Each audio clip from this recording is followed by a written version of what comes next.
Hello and welcome back to the building of this David Bonington sports scale Cirrus Moth.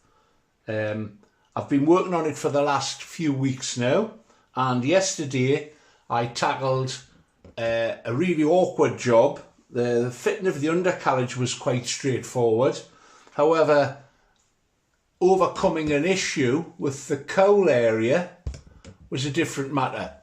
If you look back at that video, the issue was that the mould itself, which was in two halves, was too big, and that's partly because of the way the moulds are made. In vacuum forming, you have to allow a certain degree of draw of the material, and I'd mistaken that draw line for the edge of the join between the two halves, and that wasn't the case. What I should have done is what I had to do yesterday. I cut it apart again, offered it up to the fuselage and marked the centre line on from the fuselage. That would have made a lot more sense. So I had one of those days, and we all have them, where you wonder what on earth you're doing this for, and at the end of it you're quite frustrated even though you've achieved what you wanted to. It was a tough day in terms of getting this done, but I'm really happy with the end result now. I think it's got the character of the Cirrus model. So today I wanted a bit of a break. And by that, I'm going to do something that is a little bit more straightforward. Now, I mentioned yesterday that I'm sure we all get sticking points, and my answer to sticking points is to push on and just do a couple of simple jobs. If you put off a job forever, sometimes the project sits and never gets done. And I'm fortunate enough that I've picked up some projects from people and I've benefited from them because they've give up on them. But my answer to avoid that happening to me is to just attempt something small or straightforward if you're not desperately in the mood to push on. And after yesterday, I was a bit worn out by it, and I want to do something that is a bit more enjoyable in terms of relaxation. And what I'm going to do is I'm going to make the horizontal stabiliser and the elevator for this build. And one of the joys of this kit is actually the quality of the laser cutting for the parts. They are really exceptional. I don't know if that's the norm or if that just reflects the fact that I often build from plans and have to cut out these parts myself. And I've also built some very old kits from the 1970s and 60s, and you were lucky if they were even printed on. You know, the parts were printed on and you had to hack them out. With the Svensson and Junkmeister build, for example, putting the parts together was simply, you had to use your imagination. There wasn't a great deal of help with some of the parts. And it was not laser cut, it was die cut, and some of the bolts had been crushed in the process. So this is a pleasantly encouraging thing to come across, and if anybody wants to purchase this model, I can recommend it. It's a good design. So I'm going to push on with this. I'm going to cut out all the parts first, and then it's jigsaw time. I'll make sure I understand where everything fits, and then we'll just have a little bit of relaxation gluing this together. Sit back and enjoy. Here we go then. Let's start cutting the parts out. And as you can see, they come out very easily. And I'll sort of work my way around to get all the parts in the order that they're required.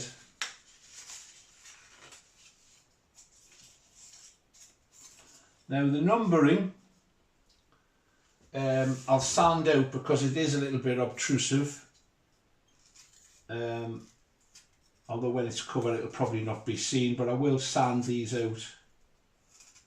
And there's going to be quite a lot of sanding the shape to get the rounded edges.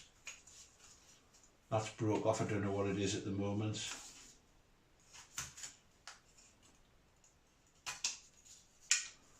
So that's that part. The letters, I think they go with a fin rather than the horizontal stab. So I need the other, there's the other leading edge.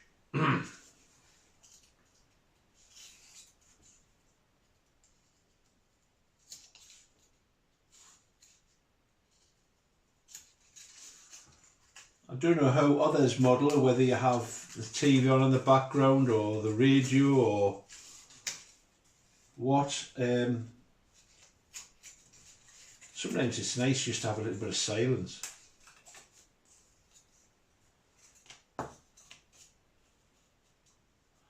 So 303, let's find that. That's fairly obvious.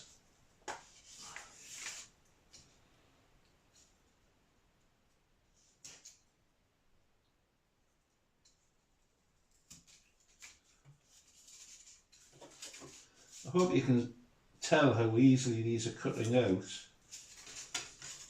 And what's interesting is the burning on the edge of the cut is very light, and to me that implies that they've got the setting just right, and it's not excessively burning the edge. I don't know if it does, but I suspect that may cause an issue with the glue. I think deluxe products produce a glue specially for laser cut parts. That may be an issue. Let's keep it that way. And then we've got, well, let's find these parts. 304, I've spotted that.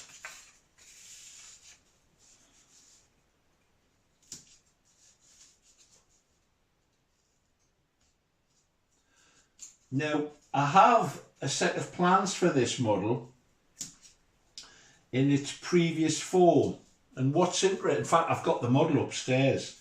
I purchased second hand, and I had some real fun and games flying that for the first time. It's the Gypsy Moth. It's all in white with blue markings. A model that's in the Shuttleworth collection, and it has a nice Sato, I think it's only a 30 engine in it, and now that I've tamed it and sorted out the trim issues, I think the wings have had a warp in them. It flies really well on a calm day, and it's one of the reasons that I went for this model. But I digress. What I was about to say is, on that model, the tail surfaces are solid. So I don't know if this is a change in the design, or it was something the builder did, or whether the model had undergone some damage and that was a replacement. I don't know, but certainly a built-up structure rather than a solid one will make for a much lighter and therefore better flying model. Let's find the next part. I'm going to go for 305, which is here. Yes, this is much more relaxing than yesterday was.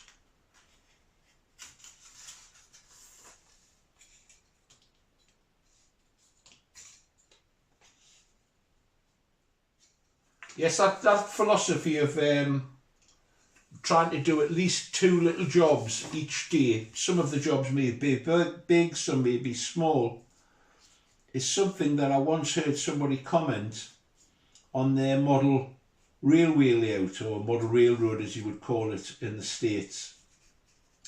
And when you're tackling something as daunting as a large scale layout, you may wonder, am I ever going to get this finished? And the way that this chap mentioned to get round it was to just make an effort to tackle it at least one job.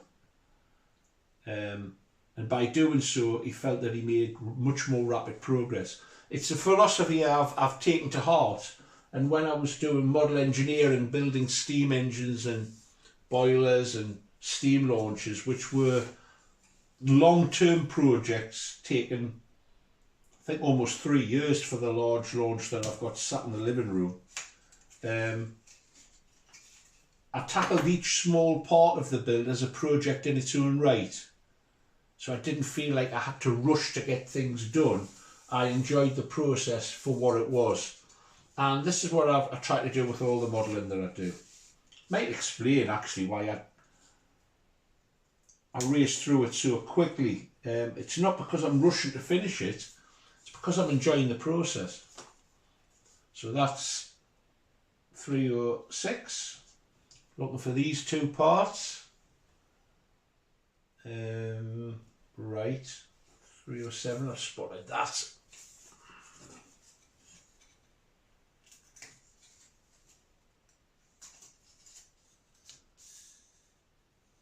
And one more part.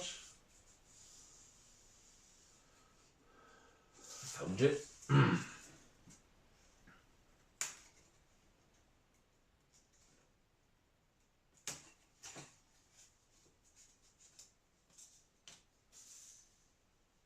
No, there's just these small pieces. Oh, there's a couple of strengtheners that go in there for the well, there's one. 308.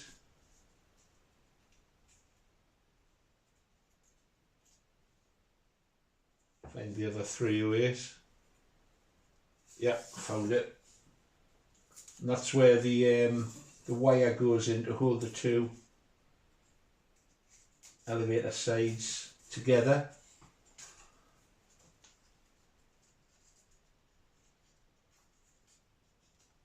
That will go in like that.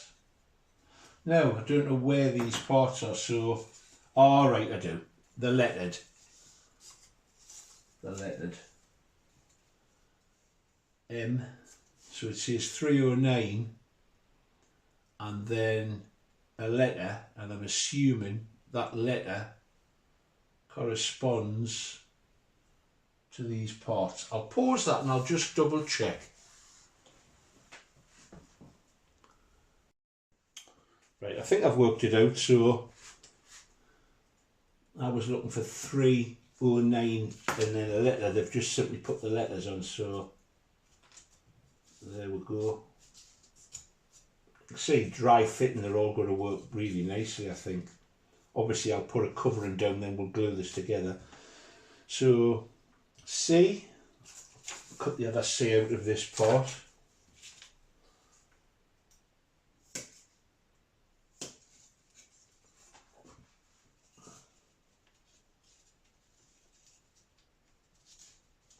There's C. B, it's a bit like doing a jigsaw puzzle, this, isn't it? There's B.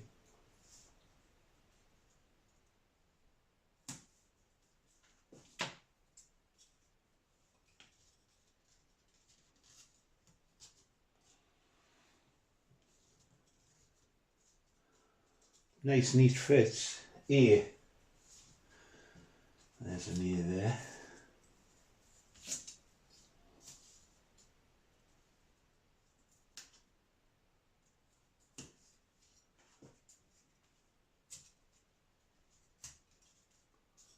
There's A. Can't find the other A now, never mind. Oh, I can. It's on this other.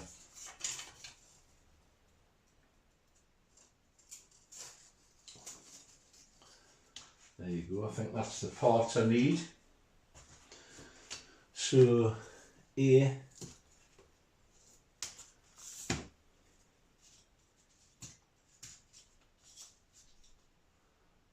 B.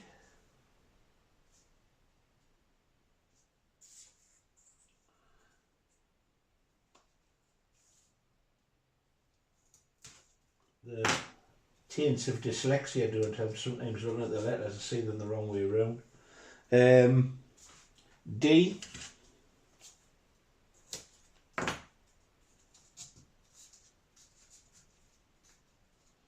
Pretty satisfying, this, isn't it? E.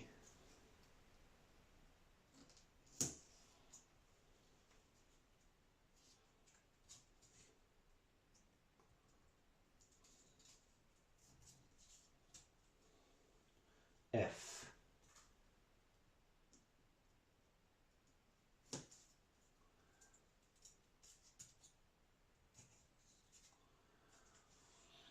G.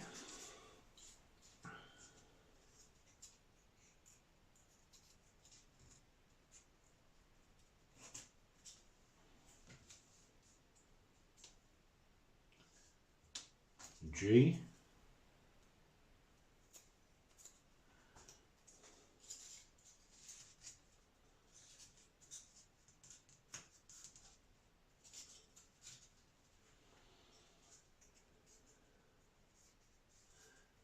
F, E,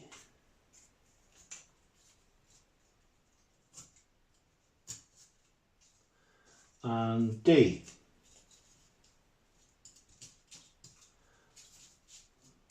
And there we have it. And these parts, I presume, are for the fin.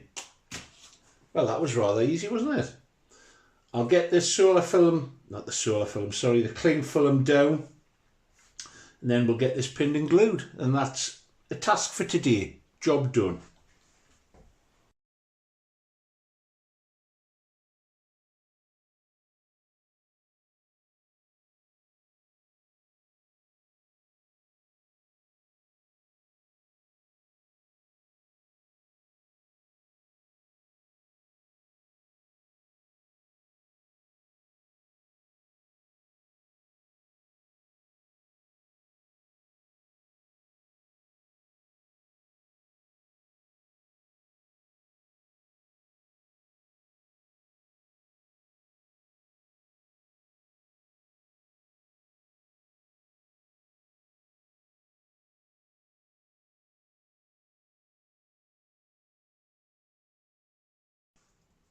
Just about to glue in the final part.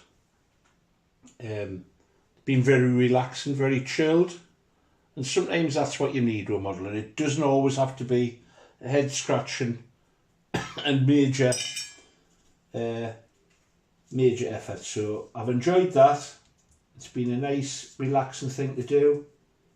Once again, I'm praising the quality of this kit, at least this kit. I would hate to think if I tell people to get this and then they find the wood quality is very poor. But this particular kit, the quality is excellent.